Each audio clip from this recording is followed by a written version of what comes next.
오늘은 누가 내 삶의 주인인가 하는 제목으로 두려움을 가지고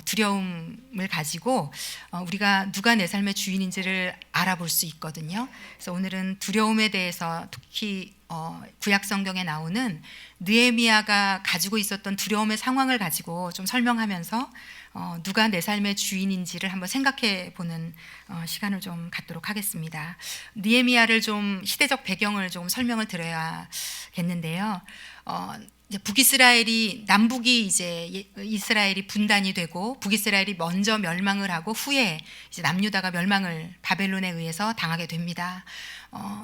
끊임없이 죄짓고 범죄하고 우상을 숭배하고 그러다가 이제 하나님의 심판의 때가 이르러서 결국은 남유다까지도 이제 멸망을 바벨론에게 하게 됩니다. 그리고 이제 포로로 3번에 걸쳐서 끌려가게 되고요. 하나님께서 70년이 지나면 다시 유다로 돌아갈 거야 라고 말씀해 주셨거든요. 그리고 이제 어느덧 70년이 지났고요. 나라는 바벨론에서 페르시아라는 나라로 바뀌어져 있었습니다. 그래서 페르시아의 첫 왕인 고레스 왕이 70년이 되는 어느 해에 모든 식민 백성들에게 다 돌아가라고 선포를 하게 되고 이 유다 백성들이 이제 기도하며 기다리고 있던 유다 백성들이 이스라엘로 예루살렘으로 돌아가게 됩니다.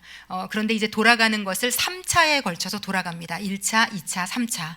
그런데 이제 이 느헤미야라는 사람은 3차 포로 귀환 때 이제 선봉장이 되어서 사람들을 데리고 예루살렘으로 왔던 지도자가 되겠습니다.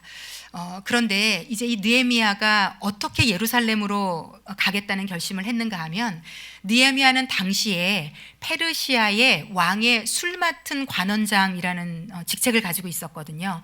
이제 이때 당시 한 2-3천 년 전은 보통은 암살에 의해서 독살에 의해서 이 왕이나 정권이 많이 교체가 됐습니다. 그래서 왕이 먹는 음식이나 음료들이 굉장히 중요했고요. 그래서 이 음료들을 곁에서 맛보는 이 직책은 굉장히 고위 관리층이라고 볼 수 있고 왕의 두터운 신임이 있는 자들만 세워지는 관리라고 보시면 될 것 같습니다. 그러니까 느헤미야가 이런 어떻게 보면 부와 명예와 모든 것을 갖춘 위치에 있었던 사람인데 어떻게 그 높은 자리까지 유다 출신의 이 사람이 올라갔을까?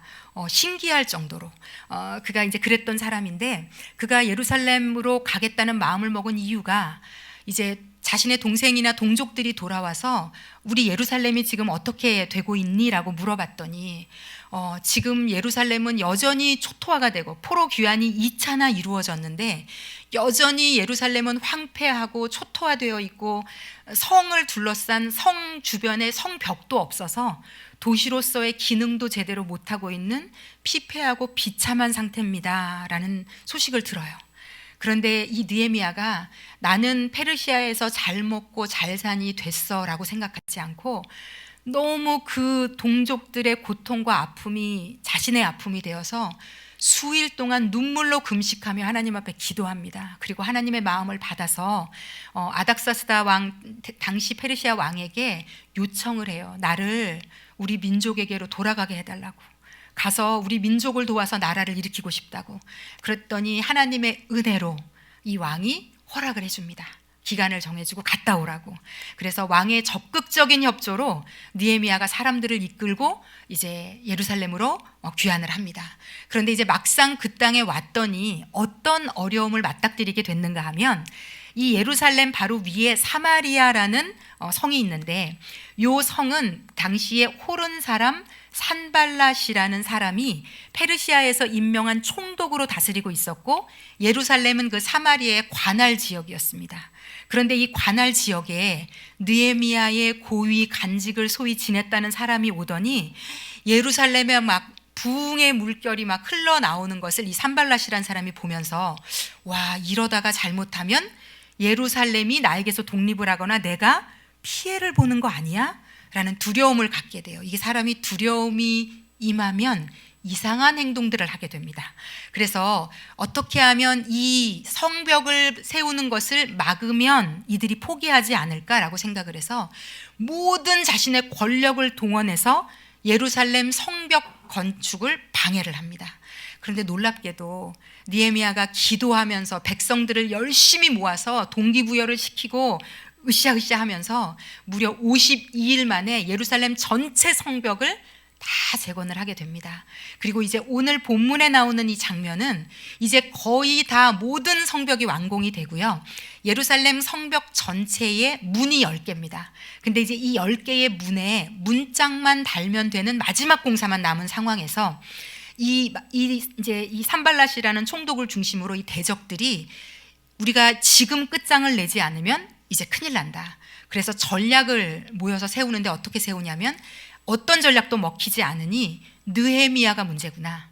느헤미야라는 이 리더만 제거하고 없앨 수 있으면 우리가 이길 수 있다라고 이제 의견을 일치를 봤던 것 같고, 그래서 느헤미야를 제거하고 없애는 방식을 연구해서 이제 사람을 보내서 3번이나 이제 느헤미야를 그 물리칠 계획을 세우게 됩니다. 그래서 요 3가지를 제가 좀 설명을 드릴 텐데, 3가지는 뭔가 하면 첫 번째는 사람을 보내서 오노평지라는 어떤 곳에서 우리를 좀 만나자.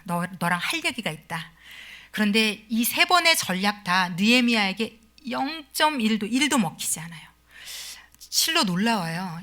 정말 진짜 열악한 나라라고 말할 수 없는 아무것도 없어요. 물질이 있길 하나, 뭐 제대로 된 인력이 있길 하나, 아무것도 없는 이 리더가 어떤 계략에도 넘어가지 않거든요. 어떻게 그럴 수 있을까? 이걸 좀 오늘 좀 나누고 싶습니다. 첫 번째는 어쨌든 만나자고 했는데 4번이나 사람을 보내요. 느헤미야가 단칼에 거절합니다. 하나님의 지혜로 나는 만나지 않겠다. 그리고 이제 하도 아무리 요청을 해도 안 만나주니까 2번째로 어떤 계획을 세우는가 하면 다른 그 종에게 또 보내면서 봉하지 않은 편지를 들려보냅니다. 그러니까 붙이지 않은 편지를 들려보냅니다. 이 이유가 뭘까요? 봐라 이거죠. 붙이지도 않고 편지를 보내서 봐라 이건데 그 내용이 무엇이었는가 하면, 우리가 듣자 하니 네가 지금 이렇게까지 열을 올려서 성벽을 짓는 이유는 네가 왕이 되려고 하는 거구나. 우리가 들으니까 네가 이미 예언자들을 사서 이 사람들로 하여금 느헤미야가 왕이 될 것이다를 선포하게 하는 것으로 임명까지 했다는 얘기를 들었다.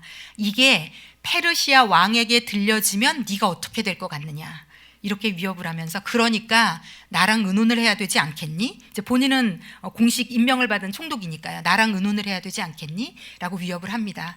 제가 생각을 해보면 저는 좀 겁이 많거든요. 저 같은 사람은 당장 만나러 갔을 것 같아요. 이게 이제 페르시아로 가는 날에는 굉장히 내 위치가 위협을 받을 수 있거든요. 그런데 느헤미야가 이런 지하에 거절합니다. 이렇게 말하면서 종을 돌려보냅니다. 지금 네가 말한 이 일은 없는 것이고 네가 지어낸 말이라는 걸 내가 알고 있다. 이런 일은 없으니 돌아가서 나에게 찾아오지 말라, 이렇게 말을 합니다. 그렇게 2번째 이들의 전략까지도 그냥 무산이 됩니다. 이제 마지막 회심의 3번째 전략이 하나 남아 있는데, 그건 이제 유다 사람인 스마야라는 사람을 이용해서, 이 사람이 두문불출을 하고 있어서 느헤미야가 찾아갑니다. 무슨 일인가 하고. 그랬더니 이 사람이 어떻게 얘기를 하는가 하면, 대적들이 오늘 밤에 너를 죽이러 온다는 것을 내가 알았어. 너 오늘 밤에 피하지 않으면 너는 목숨이 오늘 저녁에 위험해. 근데 우리가 안전하게 숨을 수 있는 곳은 내가 보니 성전 안으로 들어가서 문을 잠그면 성전 안까지는 너를 잡으러 오지 못할 거야. 그러니까 성전 안으로 들어가서 오늘 밤만 우리 좀 숨자라고 제안을 하게 됩니다. 그런데 느헤미야가 이것도 이런 지하에 거절합니다. 고민도 하지 않아요. 오늘 저녁에 네 목숨이 위태롭다는 이 얘기에 조금도 흔들리지 않아요. 그러면서 뭐라고 얘기하냐면, 나 같은 사람이 성소에 당시에 들어가는 것은 제사장 외에는 들어갈 수 없습니다. 나 같은 사람이, 나 같은 신분의 사람이 하나님 말씀을 어기고 성전에 들어가서 목숨을 구하는 것 나는 할 수 없다. 그러므로 나는 성전에 들어가서 숨어서 내 목숨을 구하는 일을 하지 않을 것이다. 그래서 나는 하나님께 범죄하지 않겠다라고 이런 지하에 거절을 하게 됩니다. 제가 이게 느헤미야서가 지난달인가 저희 새벽 예배 말씀을 이걸로 묵상을 하면서 제가 정말 묵상하면서 많은 생각을 하게 됐어요. 어떻게 이렇게 할 수 있었을까? 이 용기, 이 담대함, 이 분별력, 이 지혜, 이 모든 것이 어떻게 어디서 났을까? 그가 그 스마야라는 사람이 얘기할 때 성경이 말해요. 깨달은즉 그가 바로 알아요. 이게 하나님의 뜻이 아니라는 걸. 내가 내 목숨을 구하기 위해서 성소에 들어가서 숨는 것이 하나님이 기뻐하시지 않는 일이고 무언가 이것이 이상하다는 걸 그가 알아요. 어떻게 그럴 수 있었을까? 어떻게 느헤미야는 이 두려움에 압도당하지 않을 수 있었을까? 똑같은 사람인데 13절에 보면 13절을 한 번만 좀 비춰주시면 이렇게 말해요. 이 스마야라는 사람에게 느헤미야 6장 뇌물을 준 거거든요. 보니까 나중에 알게 된 거예요. 뇌물을 줬더라고요. 느헤미야를 꼬셔내라고. 이렇게 한 까닭은 나를 두렵게 하고, 이렇게 함으로 두려우면 범죄하게 되고, 범죄하게 되면 사단이 이제 이 대적들이 마음대로 할 수 있거든요. 그래서 사실 사단이 지금도 이 전략으로 우리를 괴롭힙니다. 두렵게 하면 우리가 하지 말아야 될 말을 하고 선택을 하고 결정을 해요.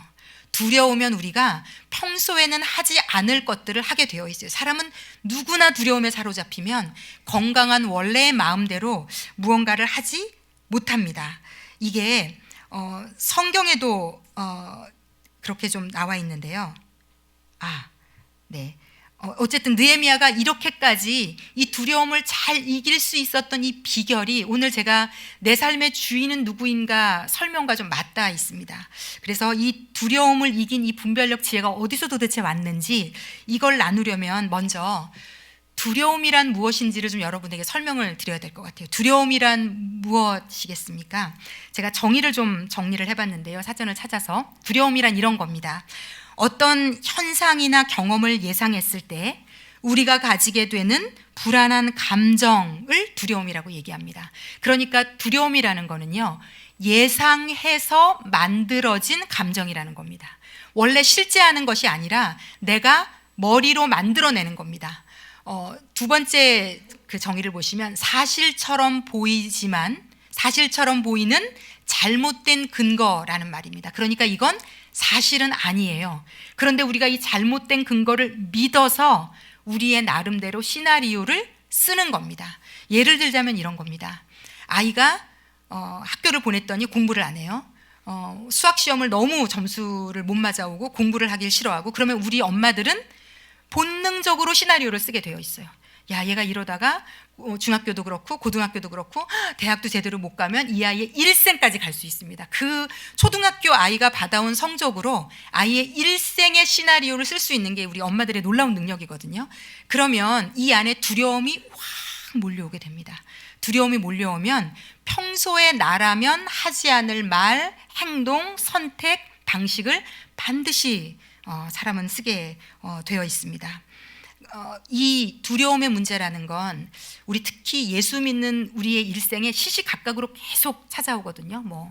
돈, 물질의 문제일 수도 있고, 자녀의 문제일 수도 있고, 자녀의 학업, 대학, 직장, 배우자, 이 끝도 없이 펼쳐지는 것은 자녀를 놓고 우리가 벌이는 이 두려움의 전쟁은 끝도 한도 없을 거라고 생각이 들고요. 이거는 제가 자녀를 낳기만 하면, 대학교만 가면, 직장만 들어가면, 결혼만 하면, 아이만 낳으면 이게 끝이 안 난다고 제가 어르신들에게 들었습니다. 아이를 낳아도 결혼을 해도 뭘 해도 자녀에 대한 근심은, 이 두려움이 계속 될 거고요.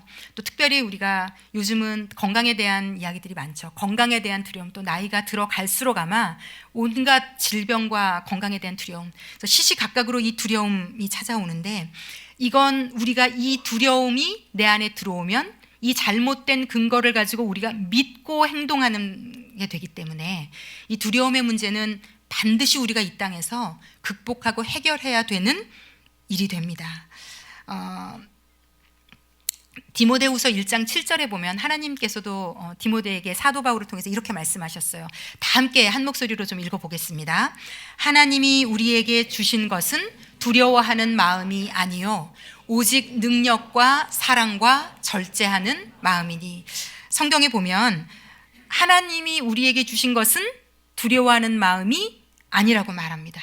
그러므로 우리 안에 상상하게 하고 생각의 시나리오를 쓰게 하는 이 두려움은 어떤 것이든지 하나님이 주신 것은 아닙니다. 그런데 이 두려움이 우리를 점령하면 뭐가 문제인가 하면 하나님이 주신다고 하는 능력과 사랑과 절제하는 마음이 묶이게 됩니다. 이게 문제라는 겁니다. 두려움과 하나님의 능력과 하나님은 동시에 우리 안에 공존하지 않습니다.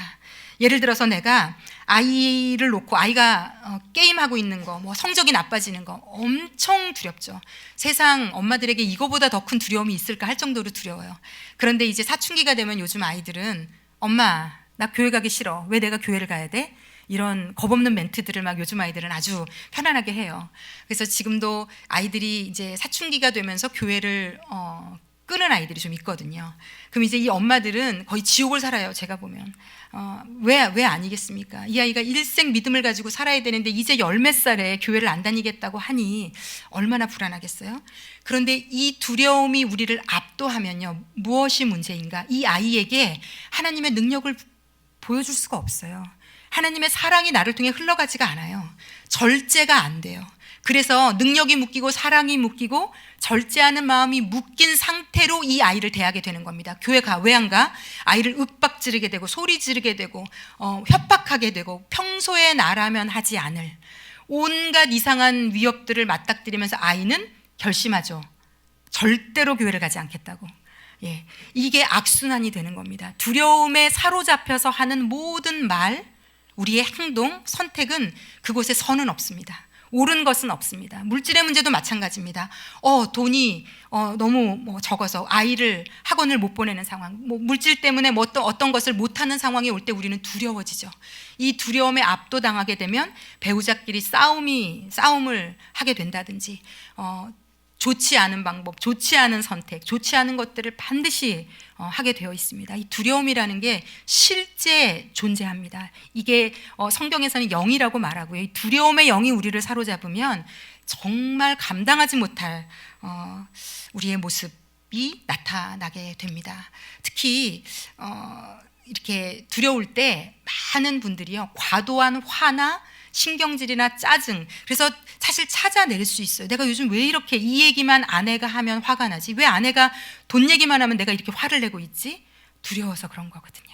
내가 더 이상 가장으로서 책임을 지지 못하는 것에 대한 두려움, 계속 이렇게 돈이 없어서 아이를 학원을 못 보낸다는데 이걸 어떻게 해야 하는 두려움, 이 두려움이 몰려오면 사람은요, 과도하게 화를 내기도 하고 방어적이 되고 이상한 행동을 하게 되어 있습니다. 자, 이 두려움을 그래서 우리가 극복하고 해결해야 되는 것은 반드시 해결해야 되는데요. 자, 이 두려움을 그러면 어떻게 극복할 수 있겠는가가 이제 오늘 이 말씀의 내용이 되겠습니다. 자, 두려움을 어떻게 극복할 수 있을까요? 시시각각으로 우리에게 건강, 물질, 자녀, 관계, 삶의 도처에 깔려 있어요. 이 두려운 제목들은 늘 언제나 아마 우리 예수 그리스도 다 만나게 되는 그날까지 제목과 내용을 바꿔가면 시시각각으로 끊임없이 우리 삶 가운데 다가올 겁니다. 그런데 이 두려움을 어떻게 극복할 수 있겠는가? 먼저 이걸 극복하는 얘기를 하려면 여러분, 우리는 왜 두려울까요? 우리는 왜 두려운 감정은 어떻게 해서 우리 안에 만들어지는 걸까요? 이 두려움의 이유는요, 원함 때문에 있습니다. 원함. 나의 원함 때문에 있습니다. 원죄로 좀 거슬러 올라가 보면요, 이 두려움이 촉발되고 우리 안에 들어온 이 원죄로 좀 거슬러 올라가 보면요, 원죄는요, 우리의 주인 되신 분, 우리를 만드신 분, 나보다 더 나를 잘 알고 나에게 가장 좋은 것, 최선의 것을 주시는 분에게서 우리가 분리된 사건이거든요. 원죄 이전에, 원죄를 짓기 전에 아담과 하와는 두려움이 있었을까요, 여러분? 저는 확신컨대 두려움이 아담과 하와에게는 없었습니다. 왜냐하면 그들은 전적으로 자신의 삶의 주인이고 자신을 만드신 하나님을 신뢰할 수 있었고 그분의 말씀이 무엇이든 순종할 수 있었어요. 최선의 것을 그래서 얻었어요. 그리고 만족하면서 살았어요. 전적으로 신뢰했고 전적으로 의존하면요, 여러분, 두려움이 틈을 탈 곳이 없습니다. 원죄라는 것은 그래서 이 두려움이라는 것은요, 결국 원죄를 우리가 짓고 나서요, 내가 내 뜻대로 할 거야, 나는 이걸 원해, 라는 나만의 원함, 하나님과 관계없는 나만의 원함이 생기면서 가지게 된 것이 두려움이라는 겁니다. 원죄를 지은 인간은 전적 의존이 안 되거든요. 전적 신뢰가 하나님께 안 돼요. 우리를 보면 알잖아요. 전적으로 온전히 하나님 한 분만을 의지하고 신뢰하고 순종하는 것이 어려워졌습니다. 저희가. 그런데 이 원죄라는 것에 그래서 이 내용이라는 것은 내가 원하는 것을 내가 원하는 때에 내가 원하는 방식으로, 이걸 우리가 아주 잘 유추할 수 있는 게요, 아이들 있잖아요. 3살, 4살, 5살 이 아이들. 애들이 내가 원하는 게 딱 생기면 생떼를 쓰기 시작하죠. 줘, 싫어, 아니 이걸로 줘, 아니 지금 줘, 이때 줘, 이렇게 해야지. 왜 빨대 왜 꽂았어? 내가 꽂아야 되는데. 엘리베이터 내가 누른다고 했잖아. 내가 원하는 방식으로 안 하면 난리가 납니다. 막 엎어지고 자빠지고 떼를 쓰고 울고. 우리가 이게 원죄의 본성이에요. 내가 원하는 게 있고요, 이걸 내가 원하는 때 내가 원하는 방법으로 가져야 돼요. 하나님, 그래서 우리가 때로 이게 극복이 안 되면 이렇게 기도합니다. 하나님, 어떤 것을 내가 원하는 때에 내가 원하는 방식으로 내가 원하는 것으로 주세요 라고 기도합니다. 근데 믿음이 있는가를 어떻게 알아볼 수 있는가 하면요, 믿음이 생기면요, 내가 원하는 것이 내려지게 돼 있어요. 아버지가 원하는 것을 구하게 되어 있습니다. 이 모든 원죄, 내가 원하는 것을 내가 원하는 때에 내가 원하는 방식으로 하고 싶은 우리의 열망이 결국은 만들어내는 것이 두려움이라는 겁니다. 두려움. 이거 내가 원하는 때 못 가지면 어떡하지? 내 아이 이 학원 못 보내면 어떡하지? 내 아이가 이 학교 안 가면 어떡하지? 지금 내가 누리고 있는 이만큼의 물질의 풍요 못 누리면 어떡하지? 돈이 없어서 이걸 못하면 어떡하지? 내가 이러다가 병 걸리면 어떡하지? 못 고치면 어떡하지? 계속 아프면 어떡하지? 여러분은 어떤 두려움을 갖고 계십니까? 모든 두려움의 근간, 그 밑바닥을 찾아보면요, 하나님이 주인이 되지 않은, 내가 주인 되어서 내가 원하는 것을 내가 원하는 방식으로 이루고자 하는 그 욕망과 욕심과 열정이 나를 두렵게 하는 겁니다. 왜? 내가 원하는 대로만 되는 건 없거든요. 그것이 무엇이 되었든 간에 내가 원하는 것을 내가 원하는 때에 원하는 방식으로 다 얻을 수 없기 때문에 두렵고 불안하고 무섭고, 그래서 배우자와도 싸우고 다른 사람과도 내 그 불안이 계속 드러나고 아이에게 신경질 내고 화를 내고 거의 이상한 행동과 말을 계속하게 되는, 제가 이 불필요한 감정들이, 이 두려움이 얼마나 사단이 이 두려움을 가지고 내 인생의 주인이 되려고 하는지, 내가 내 인생에 하나님께 내어드리지 않은 모든 영역에는 두려움이 있어요. 모든 영역에는.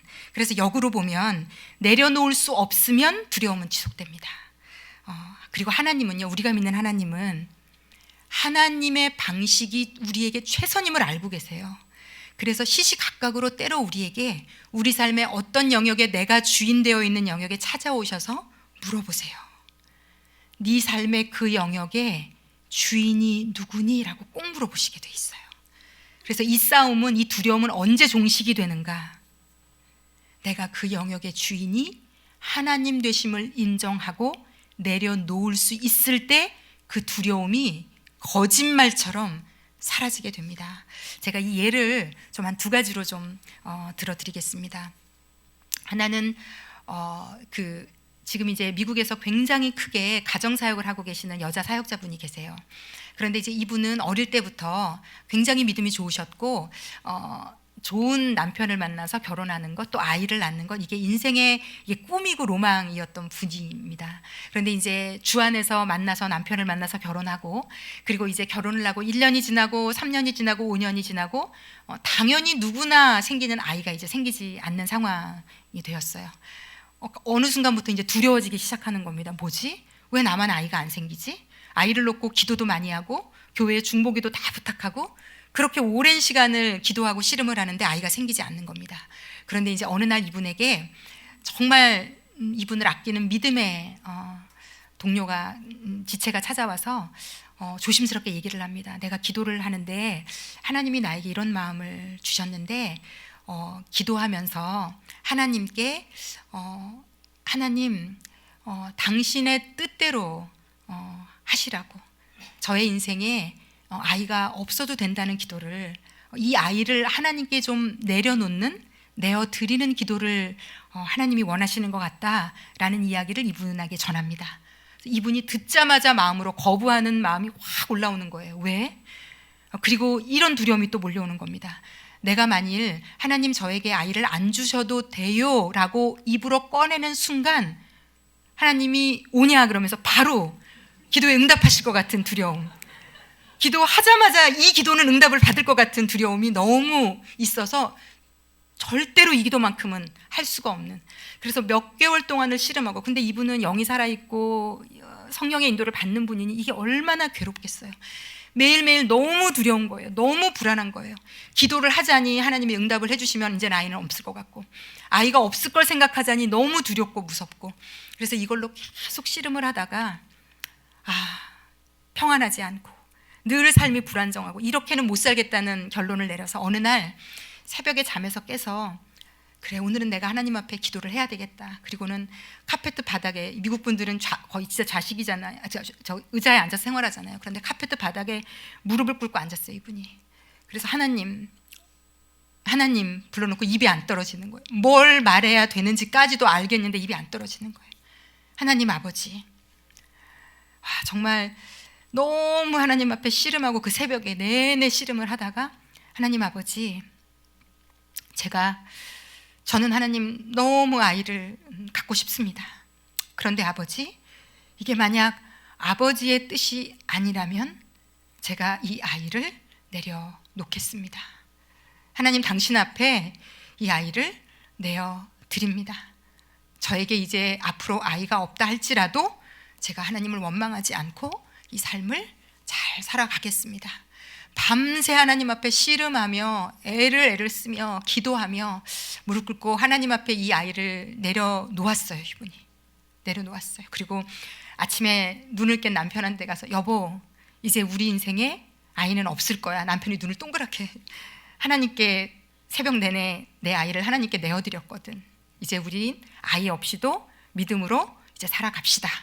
하나님이 이 기도를 기쁘게 받으시고 이 가정에는 아이를 주셨어요. 물론 안 주시는 방식으로 하나님 일하실 수도 있습니다. 그런데 이 가정은 다행히 아이를 주셨더라고요. 하나님이 주인 되지 않은 영역은요, 여러분, 정말 불안합니다. 왜냐하면 누구도 책임져 줄 수 없거든요.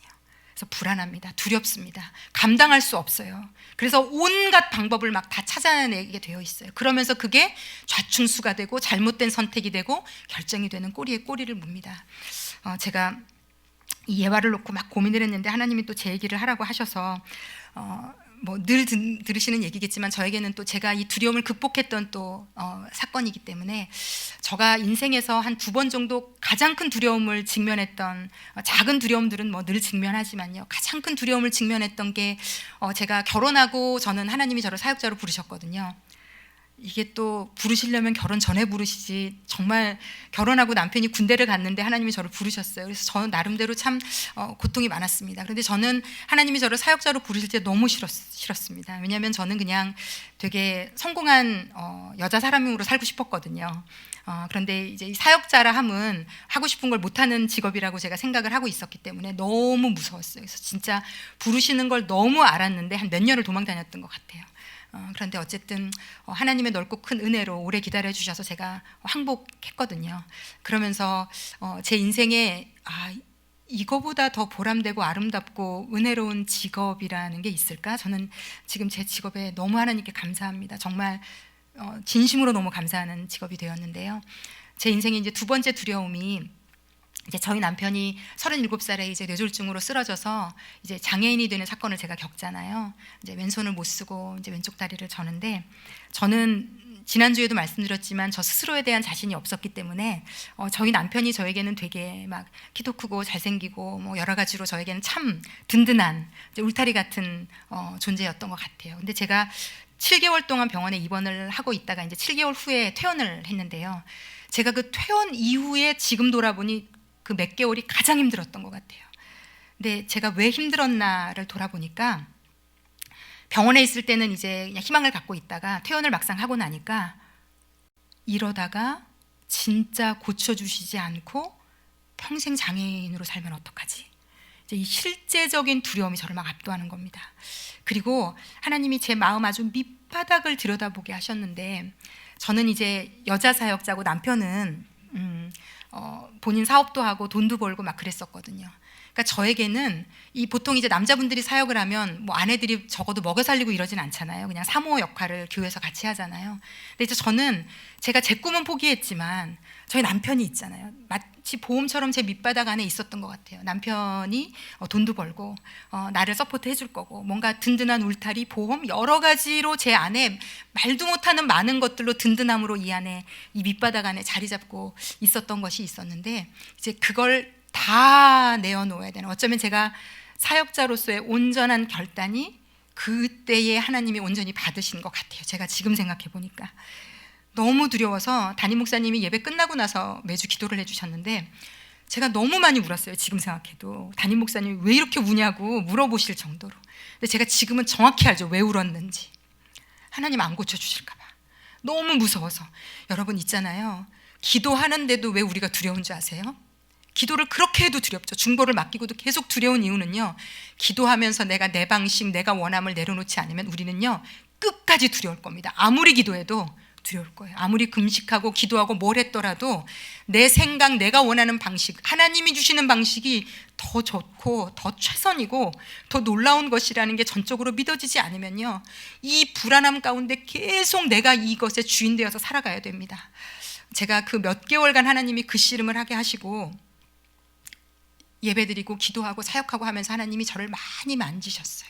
그래서 어느 순간이라고 얘기할 수는 없지만 제가 온전히 하나님 앞에 제 인생, 제 남편의 인생, 나의 삶의 인생, 내 아이의 인생까지 전적으로 하나님께 맡겨드리면서 이 두려움은 끝났습니다. 그래서 제가 이 성경 구절이 진짜라는 걸 알아요. 진리를 알지니 진리가 너희를 자유롭게 하리라. 진리를 알지니, 성경에서 알다라는 단어는 다 경험하다라는 단어입니다. 머리로 아는 것 하나도 없습니다. 경험으로 알면, 이 진리를 경험으로 알면 자유롭게 되는 겁니다. 그래서 저는요 정말 자유롭게 됐어요. 이제 이런 걸로 저는 저희 남편이 장애인임을 전혀 인식하지 못하고 살거든요. 오히려 뭐라고 해야 될까, 제가 가정사역도 하고 이런 것에서 자유로워지면서 전 저희 남편이 너무 좋고요, 너무 존경스럽고요, 뭐라고 해야 될까요, 누구랑도 비교할 수 없는 그런 소중한 사람이, 이걸 하나님께 배웠어요. 저는 자유해졌어요. 이 어떤 예전에는 어때야 되는, 어느 정도 살아야 되고 어느 정도 먹어야 되고 입어야 되고 이런 틀이 저에게 있었거든요. 이런 것으로부터 물론 뭐 또 지금보다 더 열악한 삶으로 간다면 또 저에게 도전이겠죠. 그러나 자유하게 하나님이 해주시더라고요. 나를 먹이시는 분도 하나님이시고 입히시는 분도 하나님이시고 나의 신랑은 예수님이고 아버지는 하나님이심을 너무나 배웠어요, 인생에서. 그래서 이걸 배우면서 제 인생에서 두려움이 쫓겨나가고 사라지는 경험을 제가 인생에서 하게 되었습니다. 두려움의 싸움은요, 내 인생의 주인이 누구인가의 싸움입니다. 느헤미야가 어떻게 이렇게 분별력이 있고 용기가 있고 담대하고 이렇게까지 깨닫고 알았는가? 그는요 페르시아의 술 맡은 관원장이었어요. 지금으로 치자면 우리가 다 부러워하는, 누구나 가고 싶은 그 위치에 있었던 사람이에요. 그런데 그가 하나님의 마음을 품었어요. 하나님의 아픈 마음을 품으면서 자신의 인생을, 부귀영화를, 물질을, 편안하고 안락한 삶을, 보장된 미래를 하나님 앞에 내어드렸어요.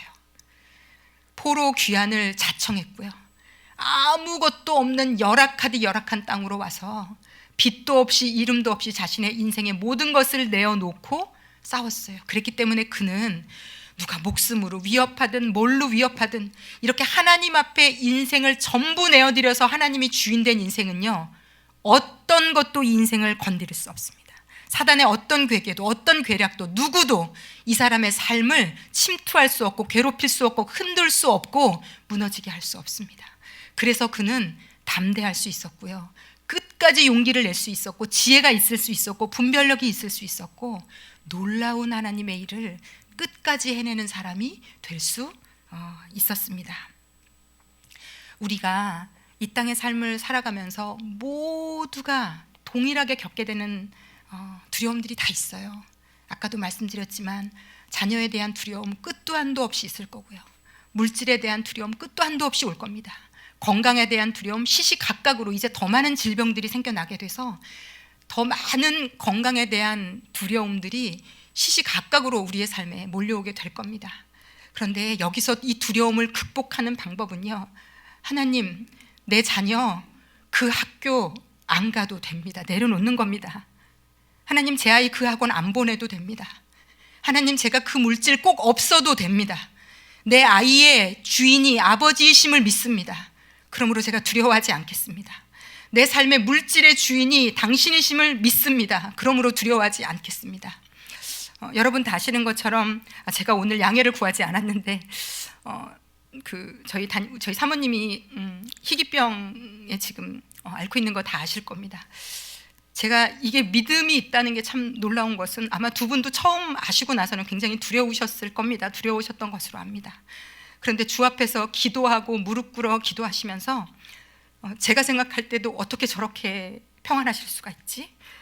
안 두려우신가? 안 무서우신가? 너무 평안하게 아무렇지도 않게 사시니까 다들 그냥 멀쩡한가 봐 이런 느낌으로 바라보시는데, 이건 정말 희귀한 질병이고 당장 어떻게 될 수도 있는 병이거든요. 그런데 그걸 예수님 안에서 내가 죽으면 천국 가는 거지라고 말하시더라고요. 저한테 사모님이 그러셨거든요. 내가 사실 내일 당장 가도 하나도 다 괜찮다고, 그냥 조준환 목사님도 잘 살 것 같고 제가 그 말에 충격을 받아서 정말요 그랬더니, 당신이 생각할 땐 조준환 목사님은 너무 잘 살 것 같으시대요. 당신 없어도. 그냥 재영이가 엄마가 일찍 가는 게 좀 안쓰럽지, 그냥 이 한마디 하시더라고요. 두려움을 극복하면요, 그걸로 누구도 나를 위협할 수 없어요. 우리 삶의 그 어떤 것도 나를 무너뜨릴 수 없어요. 문제는 그 문제 때문이 아니라 그걸 두려워하고 있는 내가 문제고, 그 두려워하는 이유는 그걸 내가 어떻게 해보려고, 내가 원하는 대로 안 될까 봐. 내가 원하는 대로 안 돼도 됩니다. 저는 오히려 예수 믿고 제가 원하는 대로 많이 안 됐거든요. 그래서 혼란스러웠던 적도 있었어요. 이거 뭐지? 왜 예수 믿고 내가 원하는 대로 더 안 되지? 그런데 그 상황에서 저는 너무 배웠어요. 내가 원하는 대로 안 되면 하나님이 더 좋은 걸 주시는구나. 내가 원하는 대로 안 돼도 하나님께는 모래알가도 같이 많은 수가 있으시구나. 하나님을 신뢰하게 되면, 하나님을 전적으로 의존하게 되면 이 두려움이 쫓겨나가게 됩니다. 우리의 삶에 수많은 두려움의 제목들이 계속 우리를 찾아와서 우리에게 물어볼 거예요. 자기가 주인 되려고, 두려워서 나를 사로잡고 자기 마음대로 조정하려고, 두려우니까 이렇게 해야 되고, 부부 싸움부터 시작해서 내가 할 수 있는 모든 전쟁들이 다 일어날 겁니다. 그런데 그때 우리가 하나님이 주인 되심을 선포할 수 있다면 그 두려움에서 노연할 수 있습니다. 제가 예전에 다니엘 기도회를 몇 년 전에 항암을 20몇 번인가 했던 분이 간증자로 나왔어요. 내일 죽어도 이상하지 않은 분이 간증자로 나온 거죠. 그런데 제가 그분을 보고 깜짝 놀랐어요. 그분의 당당함, 담대함, 평안함, 그분 안에서 분출되는 그 생명의 빛이 멀쩡한 저보다 더 강력하더라고요. 그러면서 그분이 그렇게 고백하더라고요. 예수님을 너무 전하고 싶은데, 특히 환자들에게, 환우들에게 병원에 가서 그렇게 예수님을 전하면 사람들이, 암 환자들이 그렇게 자기를 배척하더래요. 너는 멀쩡하니까 우리의 아픔을 모르잖아. 너 항암의 고통이 뭔 줄 알아? 얼마나 고통스러운 줄 알아? 얼마나 무서운 줄 알아? 얼마나 두려운 줄 알아? 아무것도 모르면서 너 지금 나한테 와서 예수 믿으라고 말하고 있다고 배척했는데, 이분이 그러더라고요. 제가 이제 암이 걸리고 20몇 번을 항암을 하고 이제는 누구에게나 가서 예수님을 전하고 말할 수 있는 게 너무 감사하다고. 여러분, 두려움이 없는 인생은 이렇게 하나님 앞에 아름답게 쓰임받을 수 있는, 이분은 죽음의 두려움을 넘어서셨더라고요. 내일 천국 가도 자신은 괜찮다. 그러므로 오늘 하루 주어진 삶을 하나님 기뻐하시는 일에 쓰고 싶다. 이런 인생은 누구도 막지 못합니다. 여러분, 여러분의 두려움의 제목은 무엇입니까? 뭐가 가장 두려우십니까? 제가 나의 이 영역의 주인은 하나님이십니다 라고 우리가 고백할 수만 있으면 우리는 그 두려움을 극복할 수 있습니다. 넉넉히 이길 수 있습니다. 제가 좀 마지막으로 세 가지로 이 두려움을 이기기 위해서, 극복하기 위해서 우리가 끊임없이 하늘나라 갈 때까지 해야 되는 것이 있는데, 이거 세 가지 단계로 좀 적용 제목을 좀 알려드리겠습니다. 첫 번째는요, 이 두려움은 끝없이 내용과 제목을 바꿔서 우리 삶에 다가옵니다. 하나 극복했다고 끝나지 않아요. 그래서 우리의 인생은 두려움 도장 깨기라고 해도 과언이 아닐 겁니다. 자, 그런데 첫 번째로, 그래서 이 두려움이 찾아올 때 알아차려야 돼요. 알아차려야 돼요. 내가 뭘 두려워하고 있는지를 알아차리지 않으면 속수무책으로 당합니다. 우리 왜 보이스피싱 아시잖아요.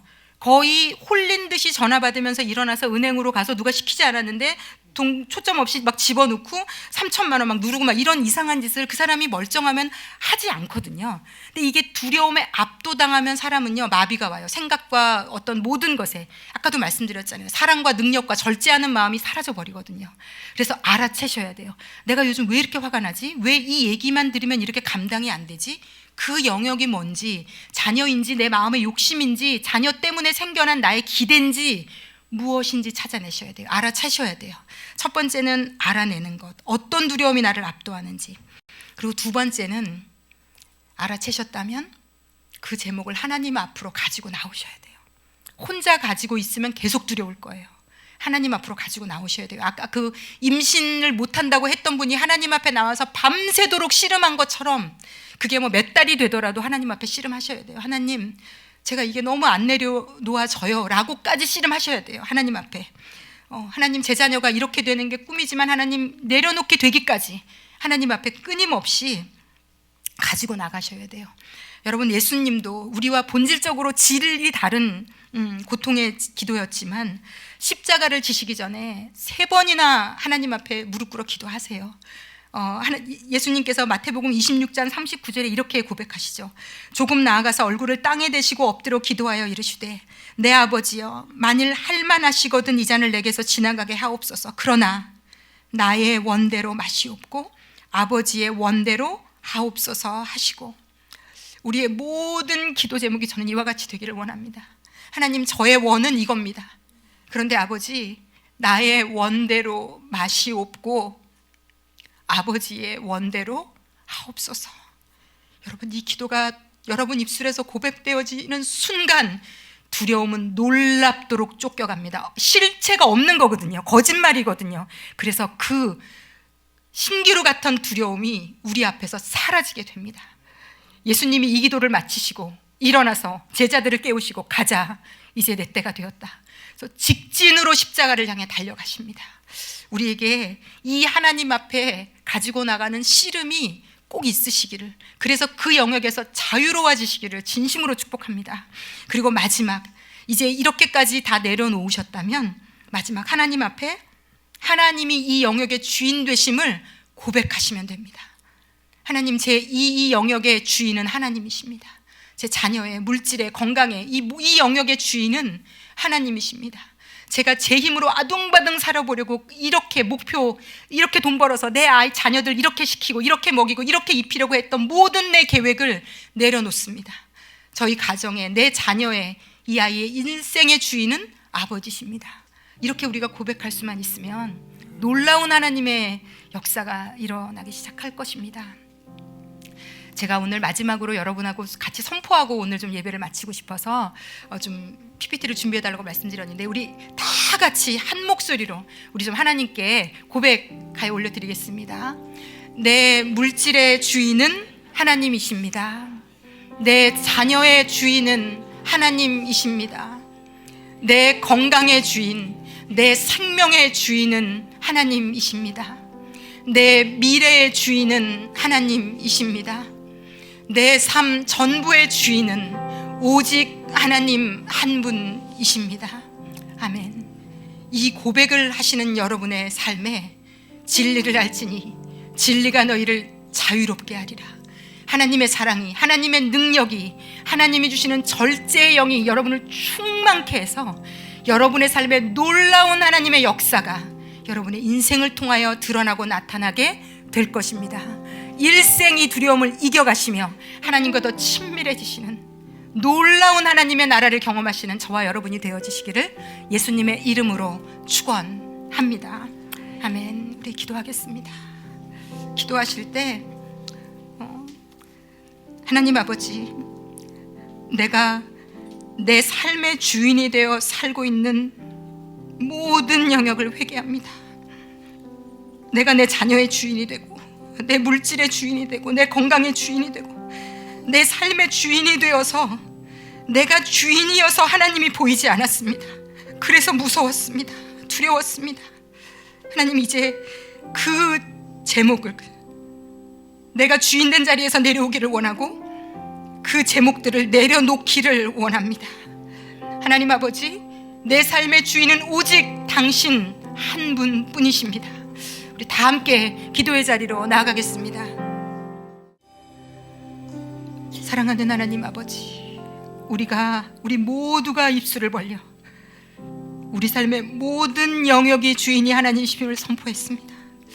하나님 아버지, 한순간도 내가 내 삶의 주인이 되는 일 하지 않기를 원합니다. 그래서 두려움에 압도당하는 인생 살아가지 않기를 원합니다. 하나님이 우리 인생의 모든 영역의 주인 되심으로 우리의 삶의 모든 두려움이 쫓겨나가고, 그러므로 우리를 통해 하나님의 능력과 은사와 하나님이 주시는 놀라운 것들이 드러나는, 그래서 우리를 통해 누군가가 예수를 맛보게 되는 그런 아름다운 복된 인생 살아갈 수 있도록 아버지, 우리를 축복하시고 인도해 주십시오. 감사를 드리며 예수님의 이름으로 기도했습니다. 아멘.